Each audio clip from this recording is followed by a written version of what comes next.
انا دقتها بتاع 500 مره صح. لا اللي عجبني فيها ان هي الصوص بتاعها كريمي قوي، عايز سنه ملح بس يبرز الطعم. المشروم مستخدمينه فريش وده بيعجبني، مش اي ميتان كده واسود. يمكن كمان الفراخ بس عايز تتبل شويه هتديها طعم خطير. وكتروا الجبنه البارميجان شويه، يعني انتوا واخدين فيها 344 جنيه. يا لهوي ده انا ناسيه.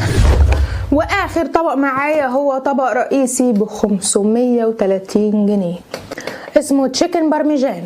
قطعه دجاج عملاقه مقليه وعليها جبنه بارميجان سايحه، معاها بطاطس وخضار سوتيه. دي بقى عايزه شوكه وسكينه ونقطع كده من النص ونشوفها. قطعنا ربع اهو، ندوق بقى. بسم الله. ايه ده طعمها جامد والله. انا بدوق بتاع تهديد السلاح ولا ايه بالظبط؟ طب طلعت 3 الفراخ دي كلها هتاكليها، ولو ما اكلتهاش نرميها كلها في التراب. لا انا هدوق، هقطع حته كمان وادوق تاني. لا كطعم حلوه، هي عجباني قوي. عباره عن ايه؟